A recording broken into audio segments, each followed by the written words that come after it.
What is up, guys? JP is here. First off, big thanks to everyone for their positive responses to my last walk and talk video.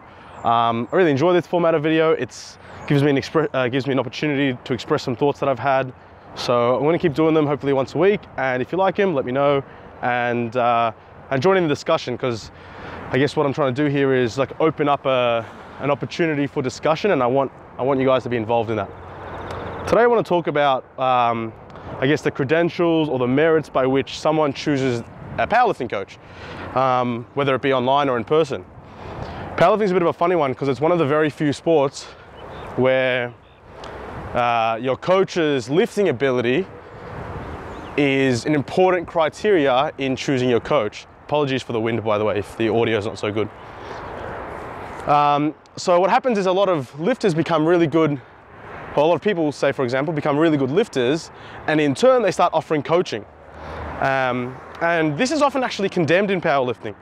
So the argument is always that being a good lifter doesn't necessarily make you a good coach, and I kind of have to agree with that. You know, Roger Federer, arguably the greatest tennis player of all times, his coach is not as good at tennis as Roger Federer is. And Tiger Woods had a golf coach, and Tiger Woods' golf coach wasn't as good at golf as Tiger Woods was. So the argument there is then that being a good coach or being a good athlete then doesn't make you a good coach. For my Australian fans, the Hawthorn Football Club in Australian rules football, coached by Alistair Clarkson, wasn't a very good footballer himself. Amazing coach, took him to three consecutive premierships. So the argument again is that being a good lifter doesn't make you a good coach. And instead what makes you a good coach are other attributes and other skills. This is backed up by Robert Wilkes, head of Powerlifting Australia. You would have met him in one of the previous videos about rolling your deadlifts. If you haven't, go watch that video. He has a cameo appearance. He's been coaching for 35 years. He was a good lifter in his time, but his argument is that being a good lifter inherently makes you a bad coach. Because being a good coach is about giving. It's about giving of yourself. It's about putting the athlete first. It's about being completely and wholly selfless. And being a good athlete actually is the other way around, right? It's about making sacrifices. It's about yourself. It's about progressing yourself as an athlete. It's about putting yourself first in order to achieve the best result you can. So his argument is that being a good athlete can actually make you a bad coach. So I kind of have to agree with that line of reasoning, that being a good coach requires skills and requires attributes that are different to those of being a good athlete. And one's total doesn't dictate the results that you can achieve in your lifters. I know many really good coaches who are very mediocre athletes or very average lifters. I'm not going to name any names, but I know many good, really smart. Some of these guys are the smartest, most educated people that I know. They are academically amazing. They've got great personalities. They communicate. They produce results, most importantly.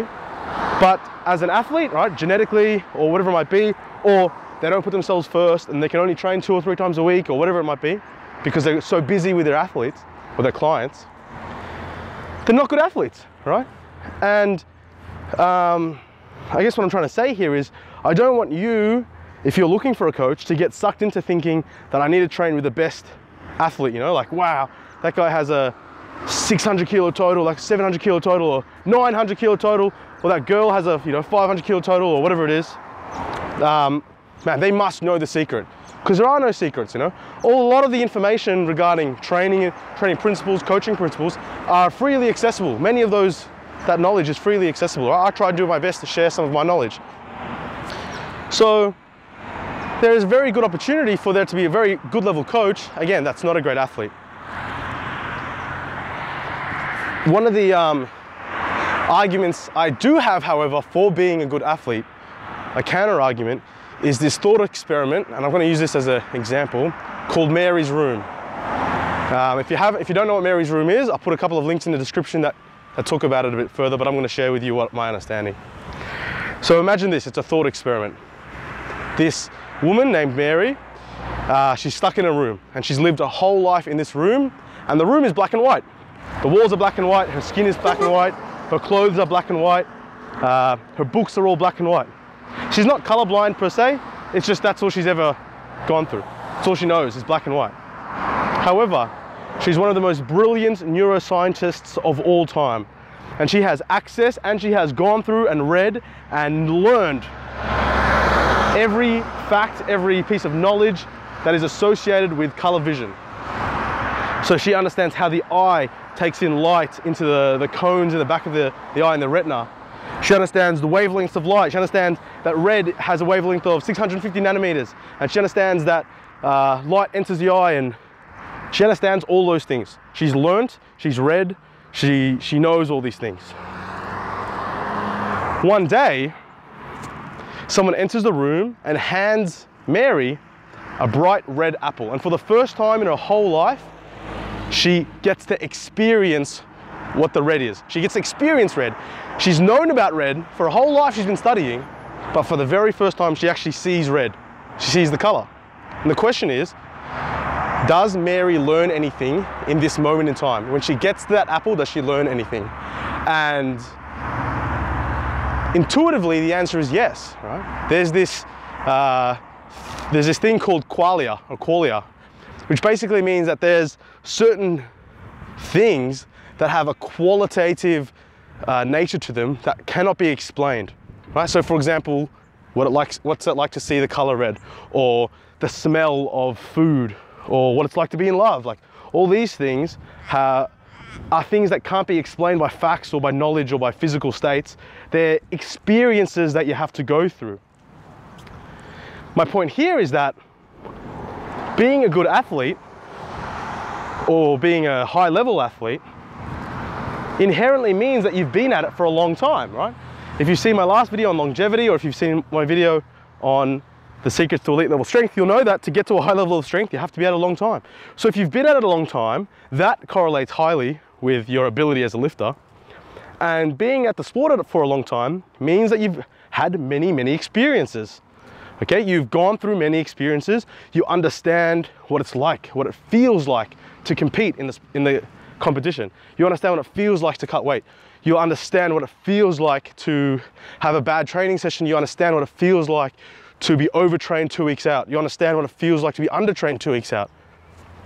Okay, these are things that you can't explain in textbooks. These are things that a coach who wants to upskill and learn cannot learn about by reading or by watching videos, right? There's no way to go through all these things other than experiencing it in real life for yourself.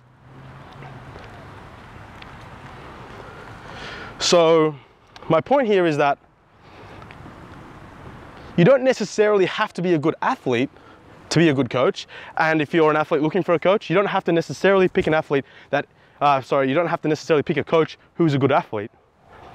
But you should definitely, I highly recommend finding a coach or considering a coach who is experienced as an athlete, because that is an important quality. Again, I know many coaches who are very, very smart, very, very educated, but have done very little experience, have had very little experience in coaching. In competing. They might have only competed once or twice, never competed. And sharing your experience is something that's really important as a coach. One of my mentors, Mark Buckley, always says, you can't give what you don't have, and you can't share what you don't experience. And if you've never experienced these things, you can't share that with your lifters, you can't share that with your clients, you can't relate. So I'd love to hear what you guys have to say, or what you guys think as to how important it is for your coach or a coach to be a good lifter. You know, I'm not trying to say that, you know, you should avoid coaches who are really strong. That's not what I'm saying at all, because it is very possible to be a very giving person and to be a very good coach and a good athlete at the same time. Example of that, Bryce Lewis. Big shout out to my boy Bryce in the US. Man, I've only met the guy once, and that one experience, dude was so generous. He was such a good person, and I know he is, and I know he's a great coach, but he's also a great lifter. So don't take my little rant here as saying that you should avoid coaches that are good lifters. You know, I myself am a decent lifter, but I'd like to think that I'm also a pretty good coach. So that's not what I'm trying to get at here. But what I'm getting at is that there is a bit of a balance, and these are things that you need to consider when you go about deciding who you want to be your coach. That's it for the video. If you've got any questions, if you'd like to discuss this further, let me know in the comments section. I'd love to hear your thoughts on how important you find it to be for your coach to be a good level lifter. Because I mean, like going back to my example on Roger Federer, I'd rather be coached by Roger Federer than I'd rather be coached by me for the sport of tennis. You know what I mean? Because he's experienced, right? So I'd love to hear what you have to say and what you think. I'd love to open this up to a bit more discussion. If you've got any questions, leave them in the comment section below. If you haven't already, subscribe to the YouTube channel. I will be doing more of these walk and talk videos in the coming weeks. I want to release one every Friday, if time permits. Thank you very much, and I will see you next time.